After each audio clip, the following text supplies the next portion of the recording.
access program yet, but we do have a plan. So I'm going to tell you about what we plan to do, how we're going to run it, and also what the timeline for implementation is. So the MAX 4 is actually not it's not just a synchrotron, it's actually a large complex. It has 3 different X-ray sources. They are all fed by the linear accelerator. And here, this thing here is like a baby ring, low energy, 1.5 GeV. And that was designed as a replacement for the old MaxLab ring. It had a very faithful community of users, and they said, no, you cannot just close us down. You have to build a replacement. So that's it. Then there's the large 3 GeV ring.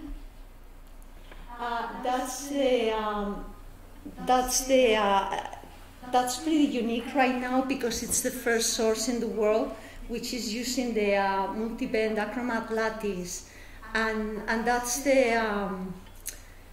So what that does is to keep the electron beam circulating around the accelerator in a very confined to a very tight volume, and resulting in a very low emittance. Of course, maybe if you're not a synchrotron person, that number may not mean much to you. But what it means from the point of view of a user is that you are going to have a very high intensity beam in a very small surface and very well collimated without much divergence. And that's going to let you look at very small crystals, very large unit cells, and cases which are considered very difficult. And finally, just that we also have a short pulse facility at the end of the LINAC, and that's so the length of the pulse can change between 100 femtoseconds and 100 milliseconds. So that's designed, or that's going to be used primarily for time result experiments. So this is the status of the source. Both rings are operational. They are being injected and there are electrons running around. The 3 GeV ring, which is the interesting one for our purposes, can go up to 300 milliamps. It's been demonstrated at some point. I haven't seen it yet. Usually it's been operating most of the time at 150 milliamps, very stably. And last time I saw they were actually using 180 milliamps. So the idea is that they will gradually ramp up the beam intensity, and that of course that will translate in more photons at the sample. Let's see. Currently there are 3 beamlines in the large ring which are accepting general users. One of them is, I circled it in red. It's BioMax, is the beamline where we are working. And another beamline which is also accepting users and it's of potential interest for biology is NanoMax. It's an imaging beamline. Other beamlines which with potential biological applications which are coming online soon are Balder, dedicated to X-ray absorption spectroscopy, COSAC, small angle scattering, SoftImax, another imaging beamline at low energy, and also the pulse source FemtoMax. All the other beamlines are in the large ring. And very, very recently, we got news that we got funding to build a second macromolecular crystallography beamline, microfocus, therefore the name Micromax. So moving on to BioMax. Yeah, this is a schematic of the optics. It's pretty standard for an undulator beamline. you have a double crystal monochromator, which provides a fairly large energy range between 5 and 25 kV. Then we have a couple of kV mirrors to focus the beam. And the idea for the beamline is that since it is going to be not only the first but the only macromolecular crystallography beamline for at least a couple of years, that it should be able to handle all the major techniques that protein crystallographers want to use at a synchrotron. So certainly high throughput sample screening, data collection at all temperature regimes, de novo phasing with SADA MAT, and of course, because of the characteristics of the source, we can focus the beam to a pretty small size with a very low divergence. So it's also very well suited to experiments with microcrystals. We are capable of resolving very large unit cells, 1,000 Armstrong and thereabouts. And we also want to start a facility to do serial crystallography. Of course, now that Micromax will come online, it will be superseded. We will have an even smaller focus beam with a higher intensity. So some of these applications will probably move over to Micromax, but that's still in the future, a few years in the future. This is what the hatch looks like. So you can see there, that's the MD3 microdiffractometer, single axis. Then there you can see the back of the Dectris Eiger detector. It's a pixel array detector. That's the sample changer robot, Isara. We have a sample preparation lab attached to the beamline, and there's a biolab which is just across the corridor from the beamline. That will be for users who actually want to do some sample preparation in situ.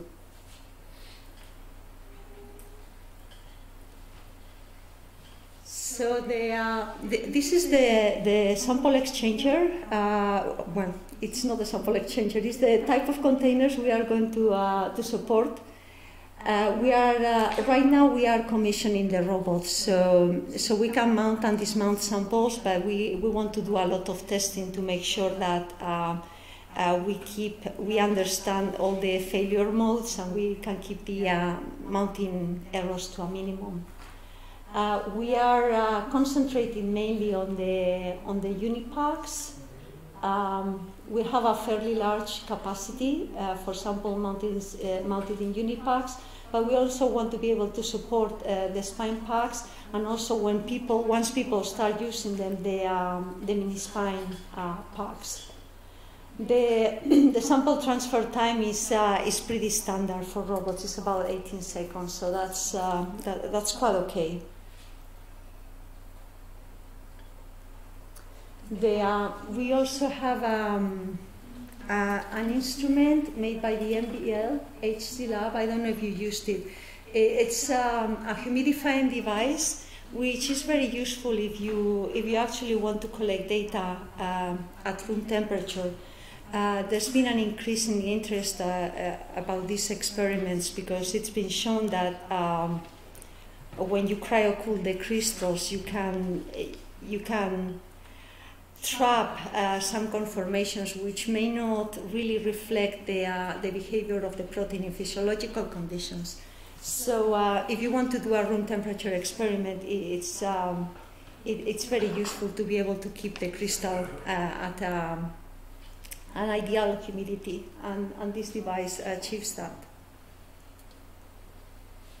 Then the detector, as I mentioned before, is Dectris Eiger. It's not the only detector of this kind. There are several of these implemented at different beamlines.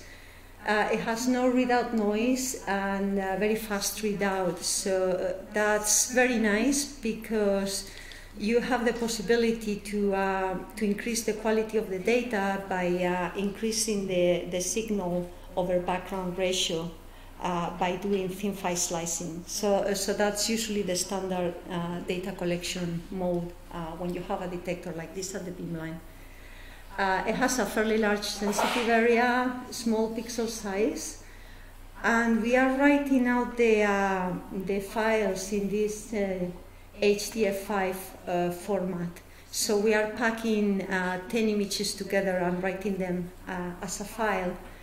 However, we are also doing data streaming as single images to be able to do data processing on the fly. Not that there's really a chance to catch up with data collection. Yeah, but that's what we're doing. The data sets are large. Fortunately, this format compresses rather nicely. This is the a scheme of the IT environment, and the only the thing which is relevant for you to know about this is that the data are stored locally just for a few days. Simultaneously with data collection, we are transferring the data over to a more longer-term archive hosted by Lund University. It's called LUNARC, and that's the place where you go and look at your data and transfer it from. There's this tool called Globus. That's the URL, and many universities and scientific institutions have got an account with Globus that you can use to get the data. And if your institution doesn't happen to have an account, you can also create a personal account. So yeah, that will be the standard transfer data transfer mode. MXCube3 is the program we are using for data collection. It was the decision to use this software was made a little bit with remote access in mind. I believe Stephanie and Sasha showed some slides, so you already have an idea what it looks like. But we are using it all the time. We are using it on the day-to-day operation. So hopefully by the time we are ready to offer remote access, it will be sufficiently debugged. I'm not really going to show the software in action first because we have users over there, so I cannot open a remote access session. But it also changes a lot. Basically, every couple of weeks we get a new version, and with all buttons and things move around a lot. But it's a fairly simple program to use. You don't need to change between the main screen and other screens very, very frequently. And you interact with it just by clicking on things, right-clicking typically open menus, which allows you to set up data collection in different modes. It also connects, of course, to all the beamline instrumentation servers, and also it launches data processing automatically. And then after the data collection is done, you get a link, so you can open a web browser in SPI-B, and you can look at the results. SPI-B, I can't say much about it that it hasn't already been said. It's been demonstrated extensively during the workshop, so I'm just going to say that we are using it basically to provide sample information, also to handle UR shipping, and to overview the data collection parameters. That's very important because it's nice to be able to keep track of what you did during data collection, because in 2 months' time you're not going to remember what wavelength you collected data and so on. And also to look, of course, at the processing results. So the beamline, the first what we call friendly users. So the official name is commissioning users, but we think of them as users who are going to be helpful to us. They are going to come to the beamline with not terribly high expectations, but with a nice system to test, and they are going to tell us honestly but gently what they think about the beamline, and not give us hell if things don't work. And they managed to collect a nice data set. And I guess as a beamline scientist with a new beamline, if you see something like that, a very clear density for the cofactor, then you feel an immense wave of relief washing over you. So I wasn't there, but I'm sure that's what they felt. And even better, there's already a PDB entry for Max 4. We checked 1 month ago, so I don't know if there are more, but at least that's proof that the beamline works. So right now, as of December of last year, we are, as I said, we are accepting general users that apply for BeamTime. But we are still commissioning the beamline too. So what we do is we have 1 week dedicated to playing with the beamline, installing new software, installing new tools, commissioning instrumentation, and another week we give to users for data collection. So right now, if you go to the beamline today, we still have only a manual sample, again, because we don't trust the robot enough to give it to general users. The typical experimental conditions are these. We are using very, very short exposure times in combination with thin file slicing. 0.1 is pretty much the standard oscillation that most people use. You could go to even thinner file slicing, but then you end up with lots and lots of images, and the time it takes to process the data also increases accordingly. The omega range, again, with these detectors, the readout is so fast you pay no penalty for collecting a very high multiplicity data. So again, most people do either 180 at least or even 360. And that's the total time for the data collection. So as you can see, it's pretty fast. For the data collection, you can actually collect characterization images, typically separated by 90 degrees. So you can look at the crystal at least in 2 different directions. Right now we are not doing the strategy yet, and it's for a very silly reason. We don't have the flux of the beamline calibrated, so we cannot run the EDNA pipeline. But that will change very, very soon, I hope. We are using the focus beam. We want to allow the focusing of the beam by the user. So if you have a large crystal, you can actually try to match the crystal size with the beam, which is, it's been said already, that's the optimal way to collect data. But you can choose between different aperture sizes, which is useful if you have really tiny crystals. And also if your crystal is larger than the beam, you can do a helical data collection to minimize the radiation damage on the sample, or rather to distribute the radiation damage over the entire volume of the crystal. For the data processing, we have 3 automated pipelines implemented, running in parallel, FastTP and EDNA, which to me give very similar results, and AutoProc, which it's terribly, it feels very, very slow. compared to the amount of time it takes to collect the data, but it can give better results, particularly in difficult cases.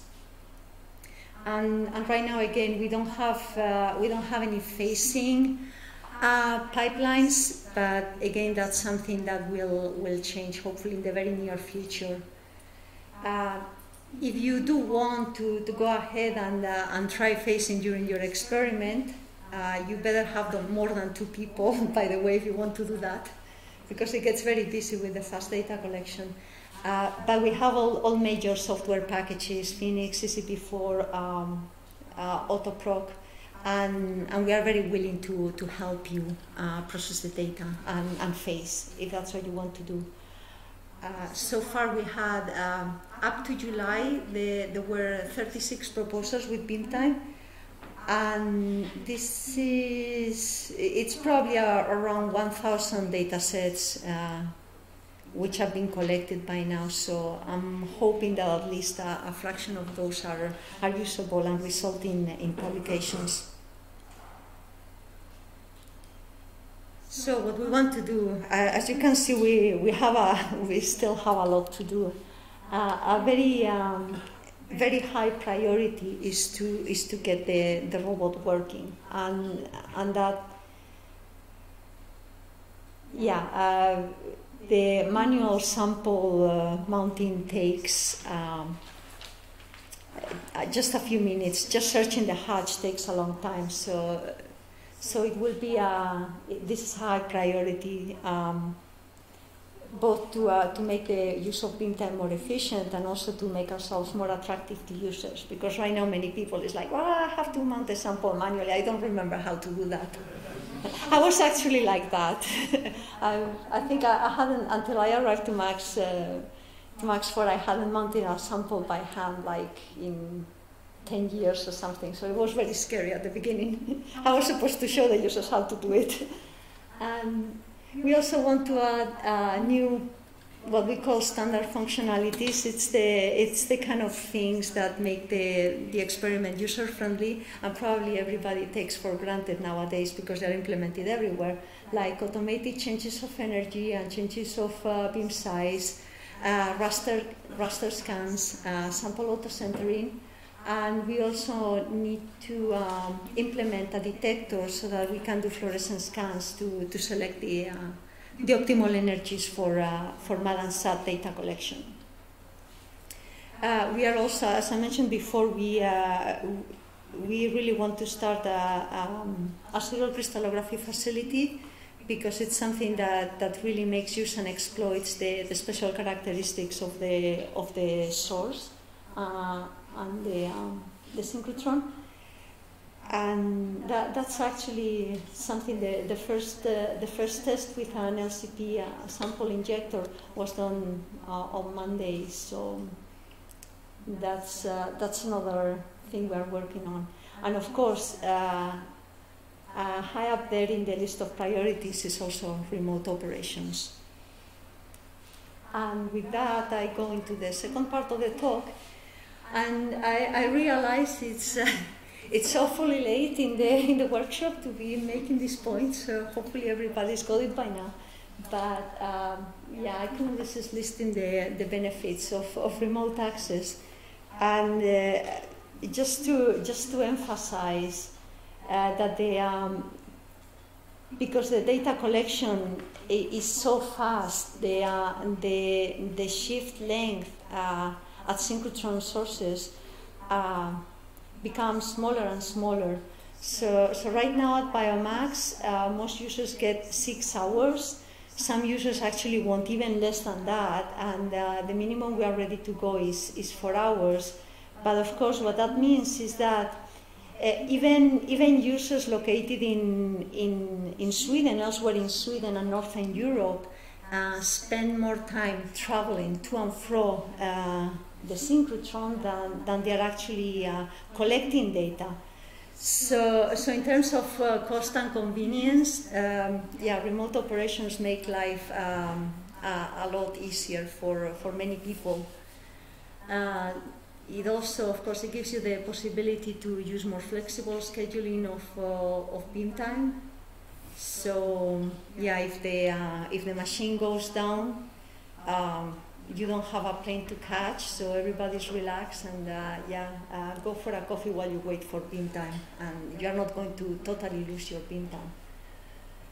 There's the potential, of course, collaborating between groups in different places, and I think as it's been demonstrated by this workshop, there's also a huge potential for education, not just for synchrotron users, but also as a tool to teach crystallography in general.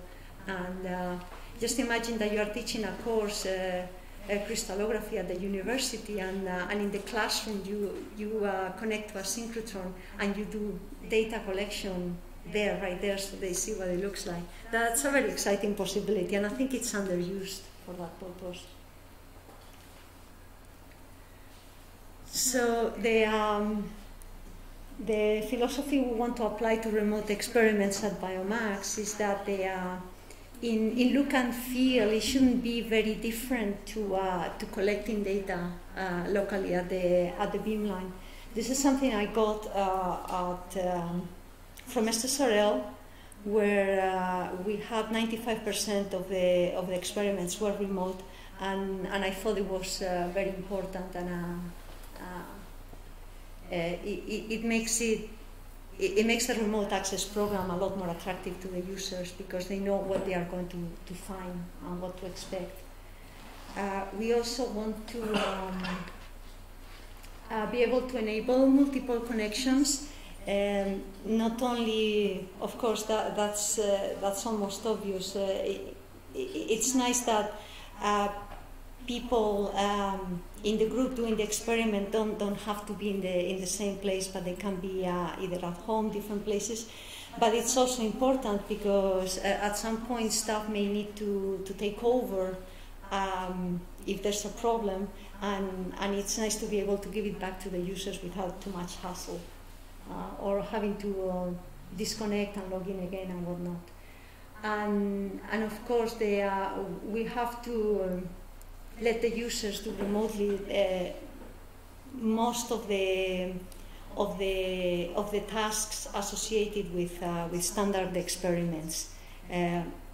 Oscillation data collection, at cryotemperatures, phasing experiments, and so on. So that's what we want to support. This is the list of things that we are actually not planning to support, at least at the start of full remote operation. That can evolve and change a little bit with time. But of course, experiments which require manual intervention, such as room temperature mounting or serial crystallography, you really have to go there.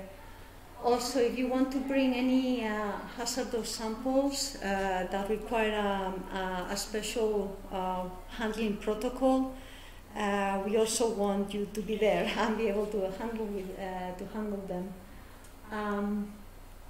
Of course, samples on pins not meeting specifications or in containers which we are not supporting.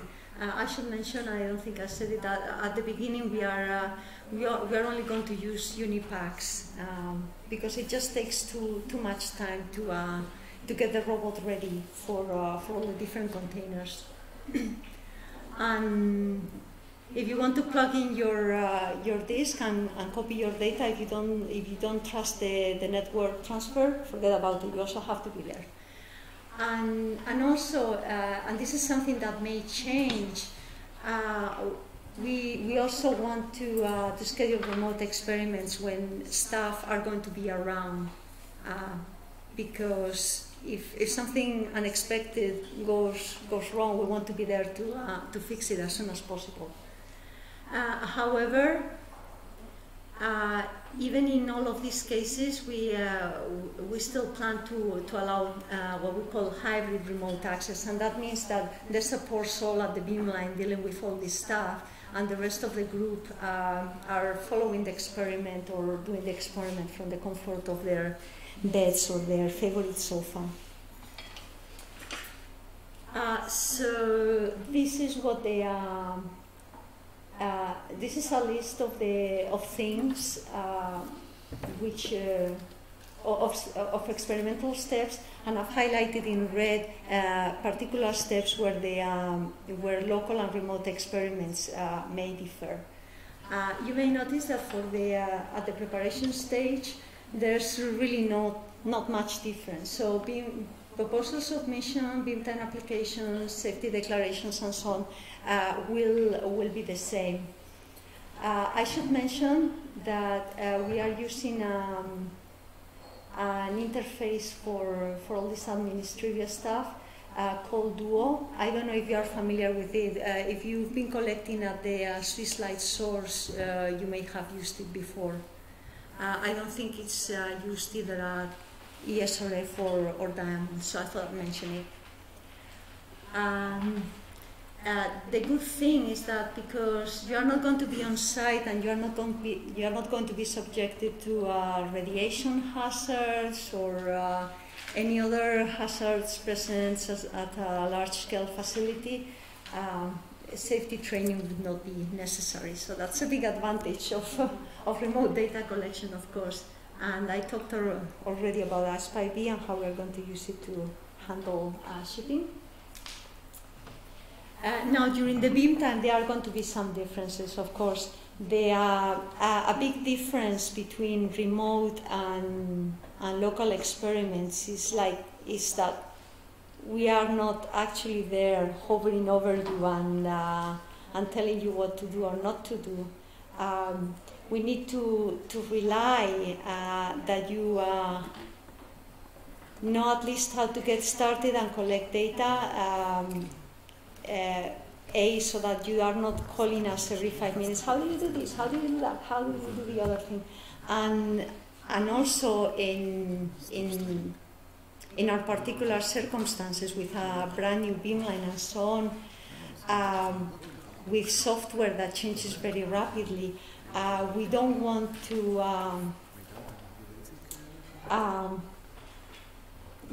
sometimes it's like there's something that is not working very well, and if you're local, we can shout at you, do not press that button, don't even look at it. If you're remote, of course, we cannot do that.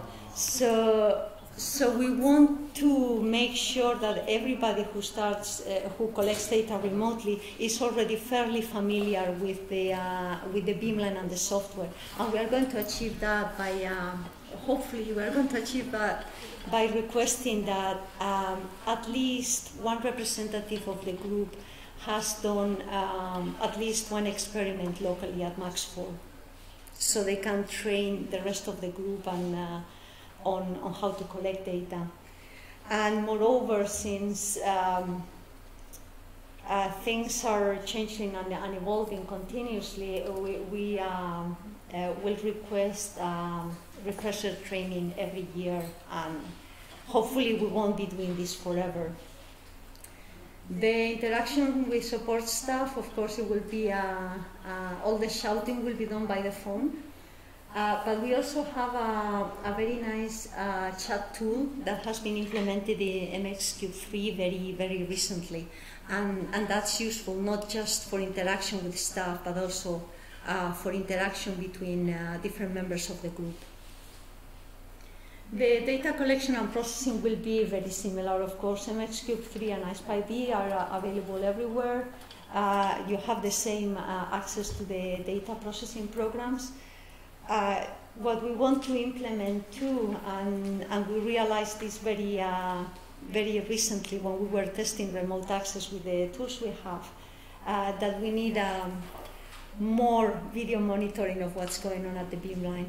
And we'll implement something, we haven't decided yet, but it will probably be something like what Neil was showing in Diamond, SyncWeb or a similar tool, or some video also in MSQ3. We'll see.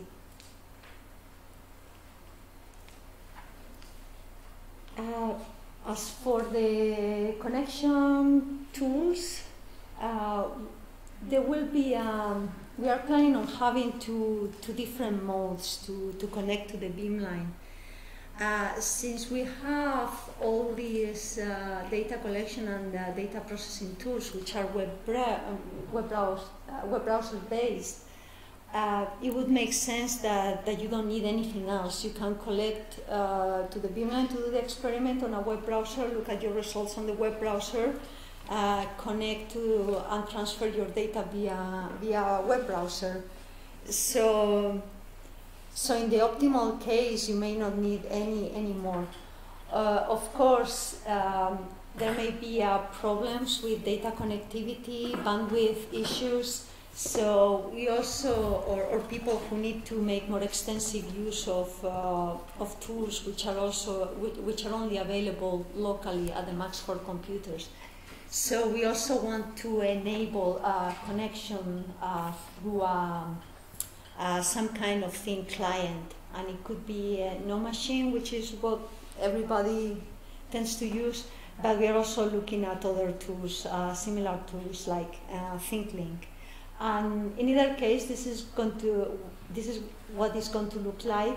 So you are going to have a remote Linux desktop, and it's going to be nicely configured. You'll have a series of icons that you can click to access to the different tools you need for data collection and data processing. So even if you are not a Linux expert, you'll still be able to get by easily. We'll require two-step authentication for safety reasons, but the username and the password will be the same ones you use for local access, and we are planning to use also the same username and password for all the different applications, so you don't have to learn 3 different passwords, which would be a real pain in the neck. There are already too many passwords.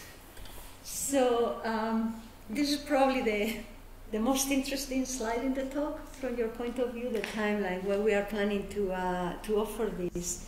So yeah, as you have seen, we still have a lot to do this year. We really want to complete commissioning of the sample changer, and this is our red line. So we want to get to an error rate less than 0.5%, which sounds very small, but it's actually, when you look at the performance of robots nowadays, most of them actually achieve this. So we are hoping we'll get there before the end of the year. We also want to continue testing and continue improving the remote access features in the data beamline control software, and that's also we are collaborating with the SRF on that. So hopefully that will help us progress a little bit faster too. The next step is, of course, to configure and enable the remote desktop server. Right now, there are tools to connect remotely, but they are not exactly user-friendly, so we want to improve that too. So we are hoping to be able to offer hybrid remote access. Remember, one person at the beamline, the rest of the team outside, and even full remote access before the end of the year. In commissioning mode, which, remember, is code for friendly users. In 2019, we want to have all the administration tools and documentation for remote access ready. That shouldn't be very hard. I think from the point of view of applying for beam time, all that will be different is that you may have an extra button saying remote access or something like that. So that should be ready on time, and then once that is in place, then we can open remote experiments to general users, maybe starting only with data and shifts. And then beyond, I guess, of course, the further away you go in time, the harder it is to predict what the future brings. But but we think we'll be able to do back-to-back scheduling of remote experiments, relax the training requirements, and hopefully we are being the guinea pig for other Max4 beamlines who also want to implement remote access. So and surely once Micromax is online, you should be able to collect data remotely there already from the first day of operations. And I realized, I was informed before starting my talk that I was the only thing standing between you and a very long, very important festive weekend. So I'm going to stop here and let you go and enjoy the wine and the snacks and whatever. Thank you.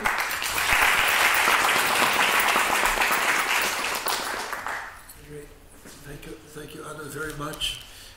Talk us up to questions or comments.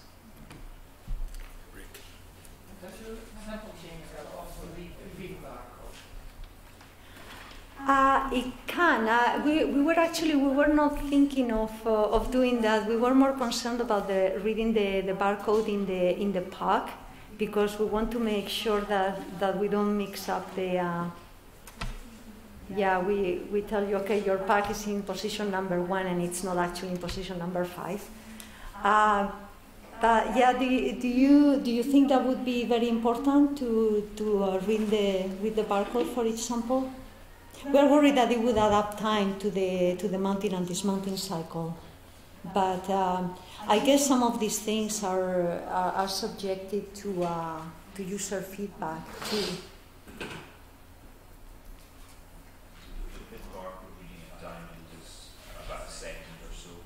Okay, so it's pretty fast. On the motion hand, we just have a camera pointing at pauses for a second and then moves on. So that there wasn't a big time penalty associated. Just not the itself. So we probably look into that. Yeah. It's a good idea based on the experience that we have.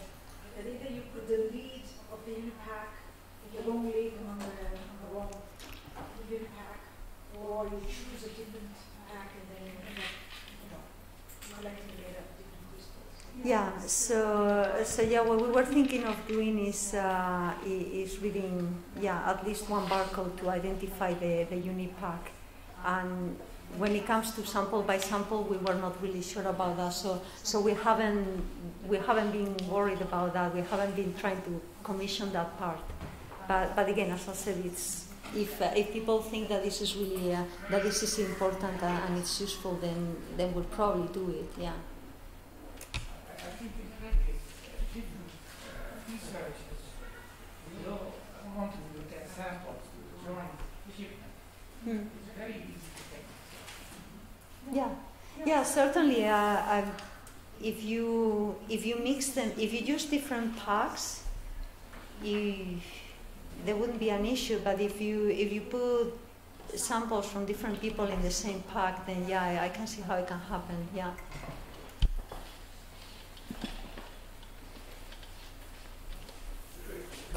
So I think Anna's talk has been really very important.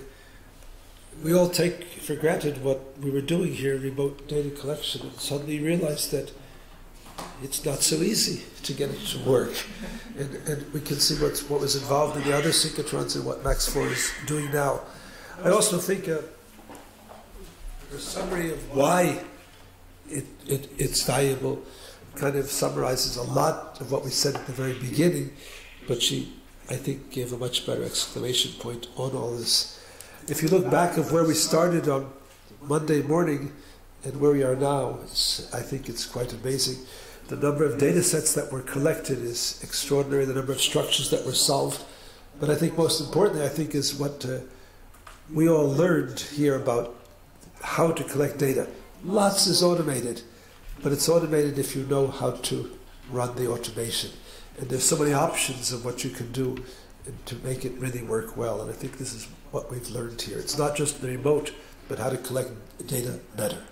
So now what we want to do is, first off, Rick, please come up with everything's okay. This was an idea that Rick and I had for this meeting from the very beginning. Rick, I think, conducted the very first remote X-ray data collection course. It was about a year ago in UNO, and based on that we thought about trying to repeat it here on a slightly larger scale in terms of the number of people.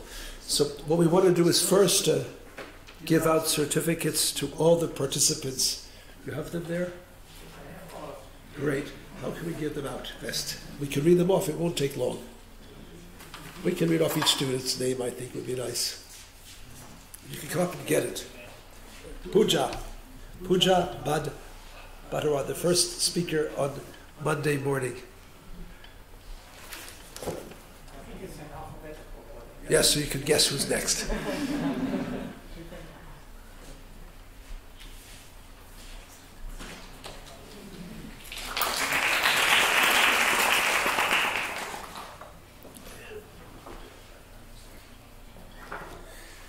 Shira Bar Tzvi. Not Shira Bar Tzvi. Sorry? Next to a patient. I don't think she's here today. We will hold her. Some of the Israelis are preparing for the festival. Shri Parna Biswas.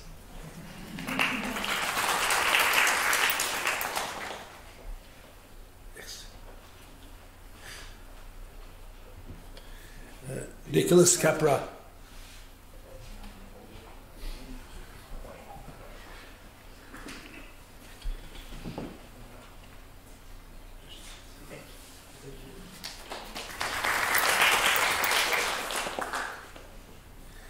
Hadas Cohen Navashi. Not here.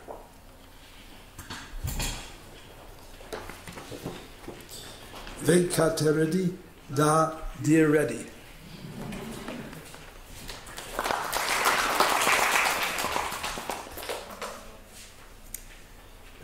Christian Dubella.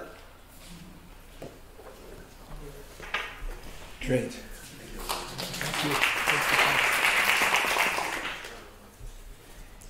Itzik Engelberg. Not today. Fadi Gibara. Loy here. Devere Harris. Also for the Technion, right? These are too far to come for the Technion. Vijay J. Raman. He's local. From the Weizmann. Pandora Karakosi.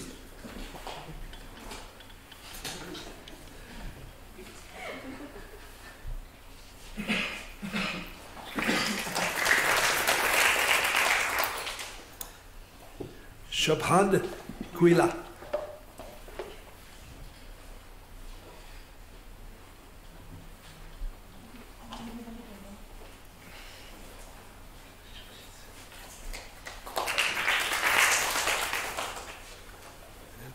Sunil Kamar, who I think collected the highest resolution, no? Great.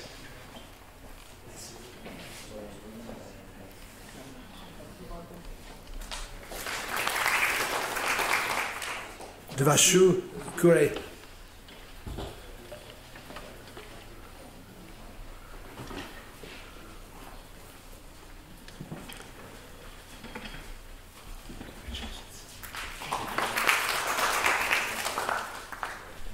Guy Lebel.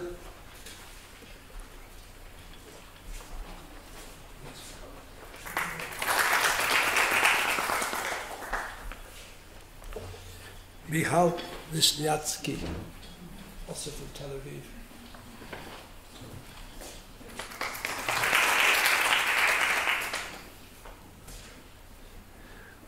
Sudashan Murti.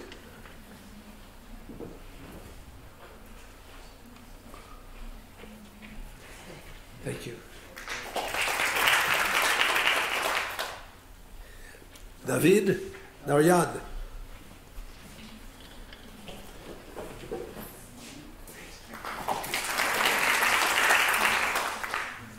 Sivaji Dukatoti.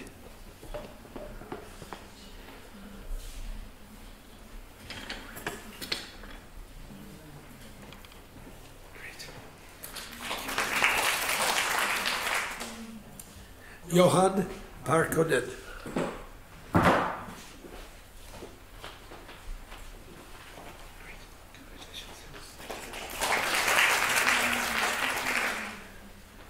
Jakub Petake.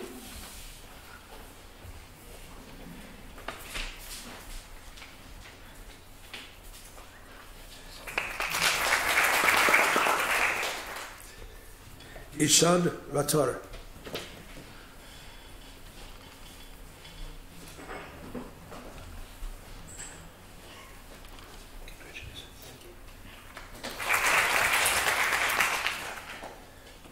Efrat Resnick.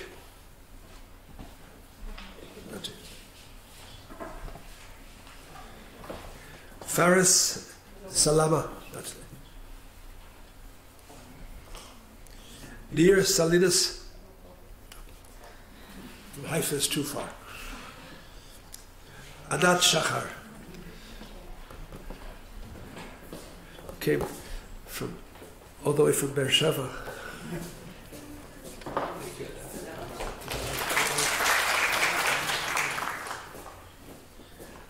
Yona Smetanska.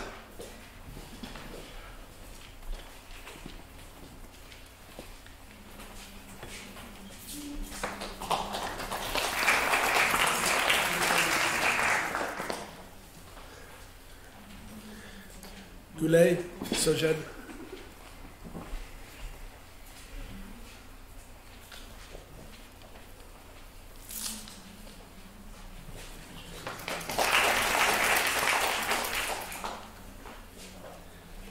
Shruti is Sridhar.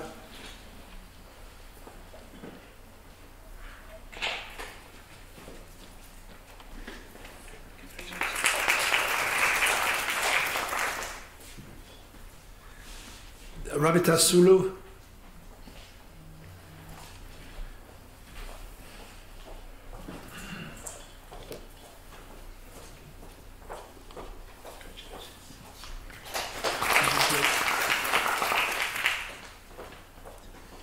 Sibel Ussan Kaye.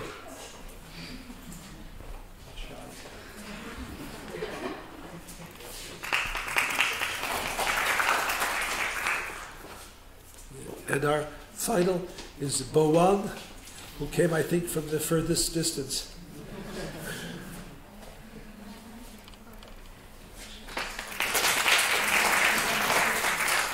Right.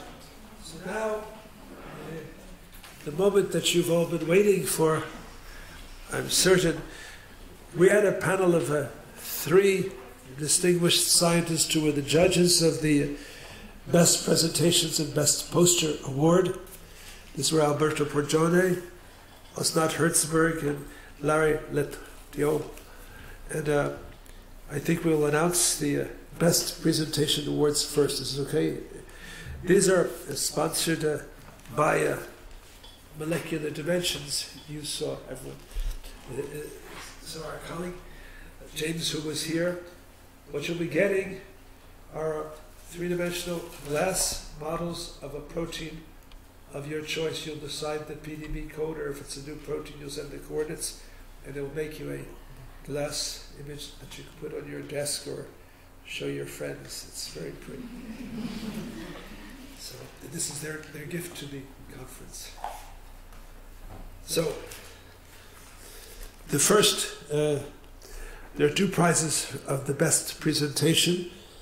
The first is to Nicola Capra of the University of Groningen.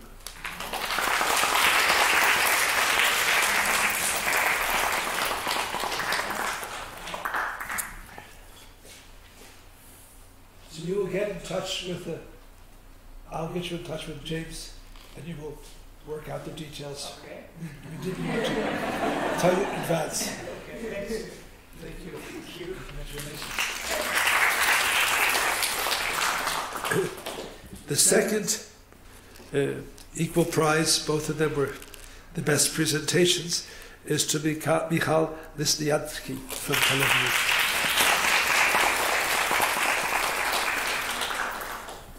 Great, Michal. Congratulations. Grant. Right. Now, the best poster prize is going to go to Suparshan Murti from University of Oulu. Congratulations.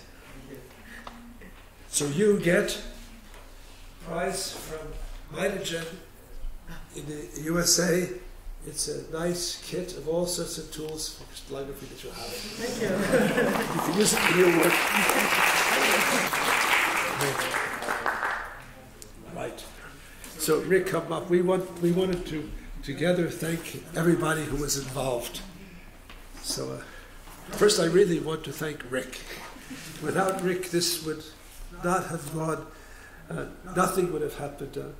I must say I have I would say 300 emails from Rick for this conference, and it really worked out. He's a wonderful colleague, so if anyone wants to make a workshop, I urge you to work with Rick. It works out wonderfully.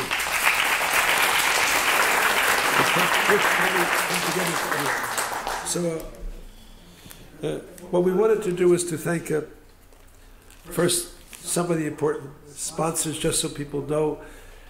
Probably one of the most important sponsors was the Weizmann Institute of Science, who gave a large amount of funding, but also built this conference center, which I think is an ideal place to work between this large room and the room next door.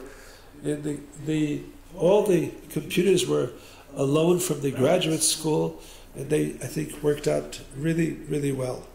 Open Sesame, which is an EU project for the Sesame Synchrotron in Jordan, sponsored this meeting together with Instruct-ERIC that we talked about the first day, this large European infrastructure project to access high-end facilities.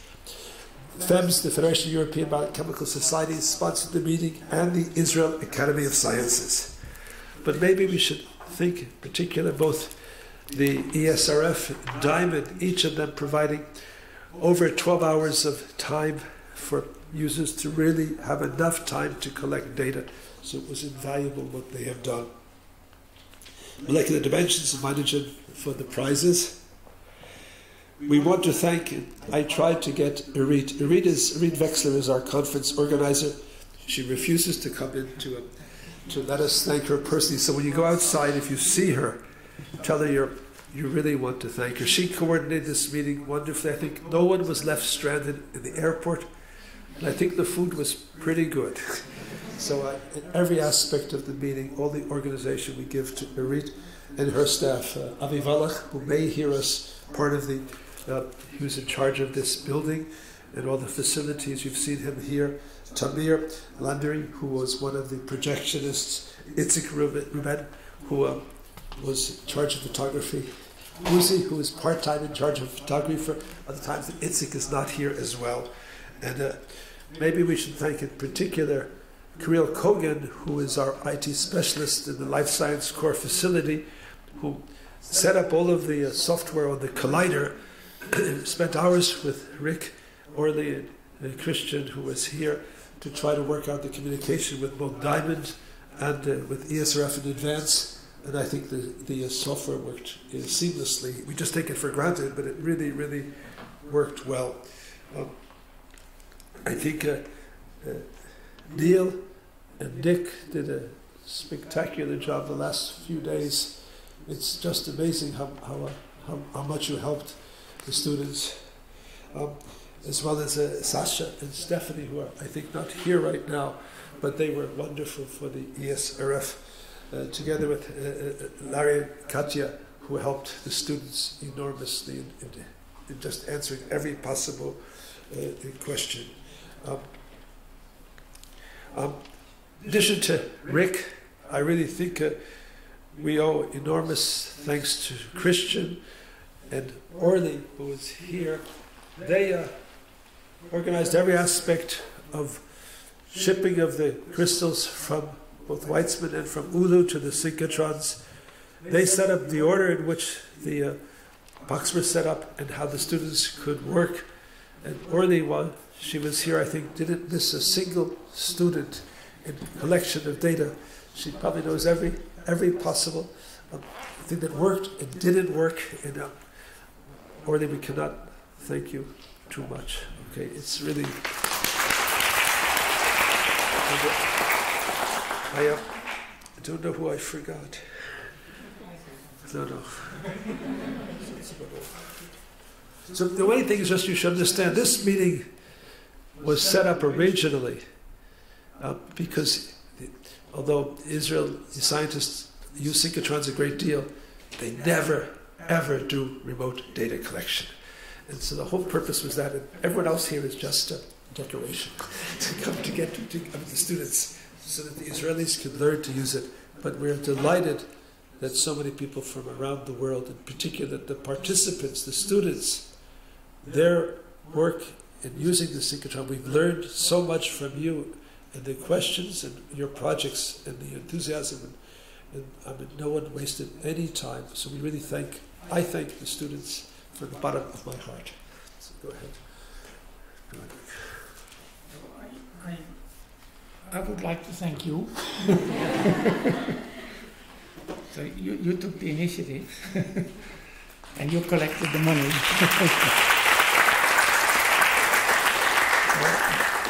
It's wonderful for the crystallographic community to have these kind of workshops. I think it's so important to get better understanding of how the data is collected and processed and refined, and this is a major contribution. Thank you very much. I wish everyone a safe trip home. Only thing I would like to encourage you is be prepared when you're at the airport. Only if they ask you, show your certificate. If they don't ask you, just go through. But the procedures in Israel are slightly different than elsewhere. Before you get the boarding pass, you have a short interview with a security officer. Usually it's a young woman. For the speakers, it's very likely that they'll ask you to give your entire talk and open the PowerPoint and yes, and be prepared for more difficult questions than here. And the students, they will really want to know what you are doing, and you don't have to give the details of your project if it's confidential, but be prepared to tell the resolution of what you've done. So I wish you a very good flight home. So thank you. I think the taxis and so on, some of you are going to Jerusalem tomorrow, so have a good trip. Thanks again.